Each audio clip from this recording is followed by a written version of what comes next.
Chapter 2. Mother didn't expect to have anything to do with the Christmas pageant except to make me and my little brother Charlie be in it. We didn't want to. And to make my father go and see it. He didn't want to. Every year, he said the same thing. I've seen the Christmas pageant. You haven't seen this year's Christmas pageant, Mother would tell him. Charlie is a shepherd this year.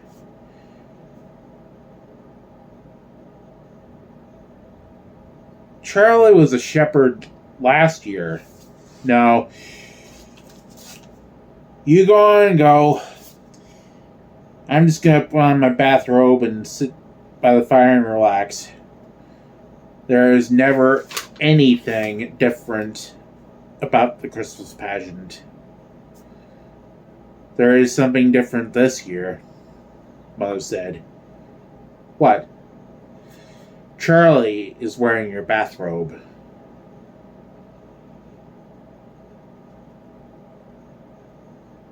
So that year, my father went to see his bathrobe, he said.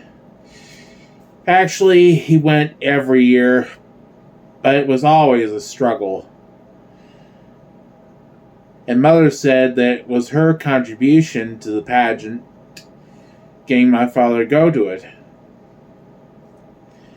But then, she got stuck with the whole thing when Mrs. George Armstrong fell and broke her leg. We knew about this as soon as it happened because Mrs. Armstrong only lived a block and a half away. We heard the siren and saw the ambulance and watched the policeman carry her out of the house on a stretcher. Call Mr. Armstrong at his work, she yelled at the policeman. Shut off the stove under my potatoes. Inform the ladies' aid that I won't be at the meeting.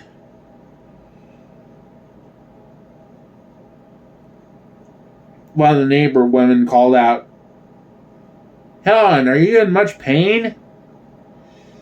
And Mrs. Armstrong yelled back, Yes, terrible.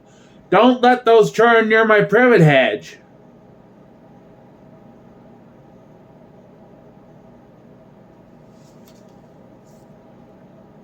Even in pain, Mrs. Armstrong could still give orders. She was so good at giving orders that she was just naturally the head of anything she belonged to. And at the church, she ate everything but preach. Most of all, she ran the Christmas pageant every year. And here she was, 2 weeks before Thanksgiving, flat on her back. I don't know what they'll do about the Christmas pageant now, Mother said. But the pageant wasn't the only problem. Mrs. Armstrong was also chairman of the Ladies' Aid Bazaar and coordinator of the Women's Society potluck supper. And there was a lot of telephoning back and forth to see who would take over those jobs. Mother had a list of names, and while she was calling people about the Ladies' Aid Bazaar, Ms. Homer McCarthy was trying to call Mother about the potluck supper, but Mrs. McCarthy got somebody else to do that, and Mother got somebody else to do the bazaar. So, the only thing left was the Christmas pageant, and Mother got stuck with that.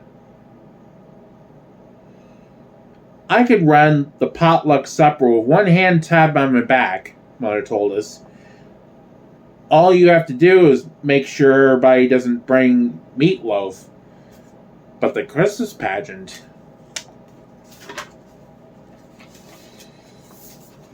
Our Christmas pageant isn't what you'd call 4-star entertainment. Mrs. Armstrong breaking her leg was the only unexpected thing that ever happened to it. The script was standard. the inn, the stable, the shepherds, the star, and so are the costumes, and so is the casting. Primary kids are angels, intermediate kids are shepherds, big boys are wise men. Elmer Hopkins, the minister's son, has been Joseph for as long as I can remember, and my friend Alice Wimbledon is Mary because she's so smart, neat, and clean, and most of all, so holy looking. All the rest of us are in the angel choir, lined up according to height because nobody can sing parts. As a matter of fact, nobody can sing. We're strictly a no-talent outfit, except for a girl named Alberta Bottles who whistles. Last year, Alberta whistled What Child Is This? For a change of pace, but nobody liked it, especially Mrs. Bottles, because Alberta put too much into it and ran out of air and passed out cold on the manger in the middle of the third verse. Aside from that, though, it's always just the Christmas story year after year, with people shuffling around in bathrobes and bed sheets and sharp wings. Well, my father said once Mother got put in charge of it, here's your big chance. Why don't you cancel the pageant and show movies? Movies of what? Mother said, I don't know. Fred Stamper has 5 big reels of Yellowstone National Park. What does Yellowstone National Park have to do with Christmas? Mother asked. I know a good movie, Charles said. We had it at school. It shows a horror operation and 2 kids got sick. Never mind, Mother said. I guess you all think you're pretty funny, but the Christmas pageant is a tradition, and I don't plan to do anything different. Of course, nobody even thought about the Herdmans in connection with the Christmas pageant. Most of us spent all week in school being pounded and poked and pushed around by Herdmans, and we looked forward to Sunday as a real day of rest. Once a month, the whole Sunday school would go to church for the first 15 minutes of the service and do something special. Sing a song, or act out a parable, or recite Bible verses, or usually the little kids sang Jesus Loves Me, which was all they were up to. But when my brother Charlie was in with the little kids, his teacher thought of something different to do. She had everybody write down on a piece of paper what they liked best about Sunday school, or draw a picture of what they liked best. And when we all got in the church, she stood up in front of the congregation and said, "Today, some of our younger boys and girls are going to tell you what Sunday school means to them. Betsy, what do you have on your paper?" Betsy Cathcart stood up and said, "What I like best about Sunday school is the good feeling I get when I go there." I don't think she wrote that down at all, but it sounded terrific, of course. One kid said he liked hearing all the Bible stories. Another kid said, "I like learning songs about Jesus." 8 or 9 kids stood up and said what they liked, and it was always something good about Jesus or God or cheerful friends or nice teachers. Finally, the teacher said, "I think we have time for one more. Charlie, what can you tell us about Sunday school?"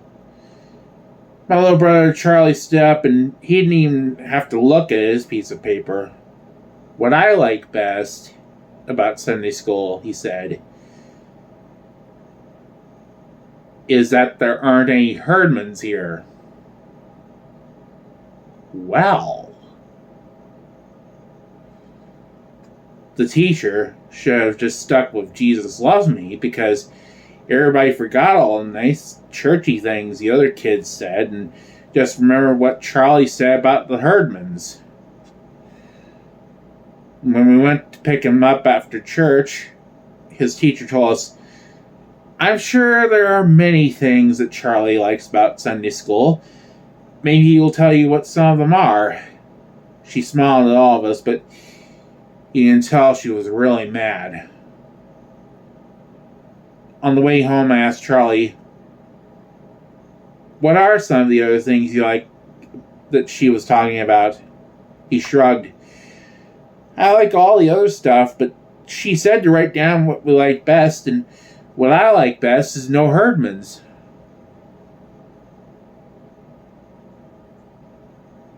Not a very Christian sentiment, my father said. Maybe not, but it's a very practical one, Mother told him. Last year, Charlie had spent the whole second grade being black and blue because he had to sit next to Leroy Herdman. In the end, it was Charlie's fault that the Herdmans showed up in church. For 3 days in a row, Leroy Herdman stole the dessert from Charlie's lunchbox, and finally Charlie just gave up trying to do anything about it. Oh, go on and take it, he said. I don't care.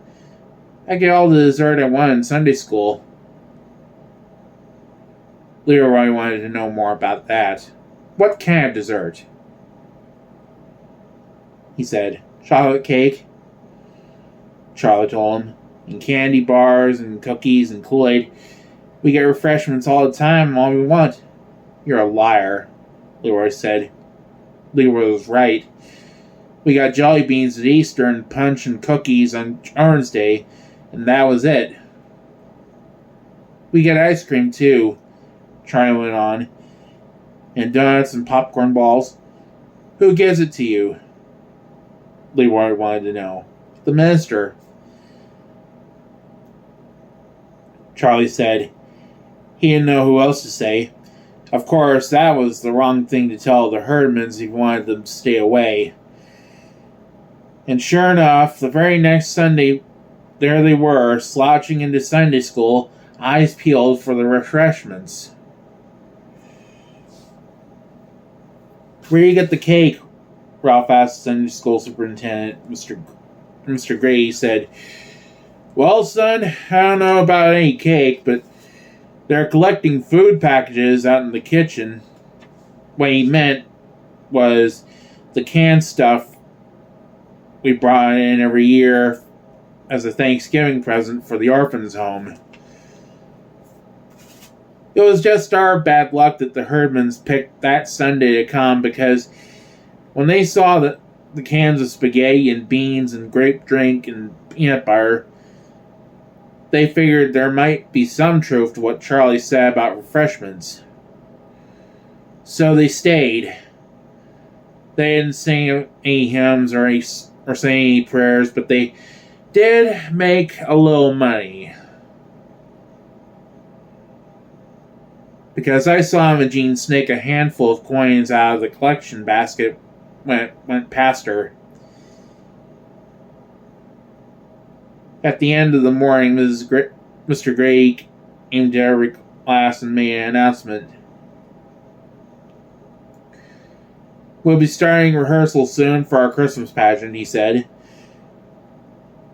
And next week after the service, we'll all gather in the back of the church to decide who will play the main roles. But of course, we want every boy and girl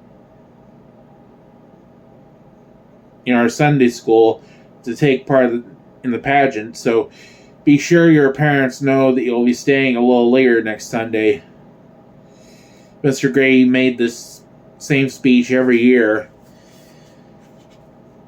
so he didn't get any wild applause.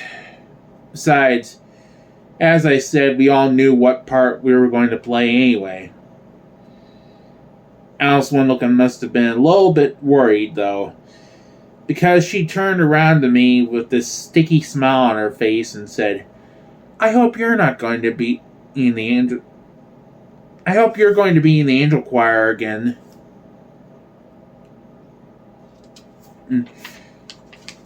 You're so good in the angel choir. What she meant was, I hope you won't get to be married just because your mother's running the pageant. She didn't have to worry. I didn't want to be married. I didn't want to be in the angel choir either, but everybody had to be something. All of a sudden, Imogene Herdman dug me in the ribs with her elbow. She had the sharpest elbows of anybody I ever knew. What's the pageant? She said. It's a play, I said, and for the first time that day, except when she saw the collection basket, Imogene looked interested. All the Herdmans are big moviegoers, though they never pay their own way. One or two of them start a fight at the box office of the theater while the other slips in. They get their popcorn the same way, then they spread out all over the place so the manager can never find them all before the picture's over. What's the play about? Imogene asked. It's about Jesus, I said. Everything here is, she muttered. So I figured Imogene didn't care much about the Christmas pageant. But I was wrong.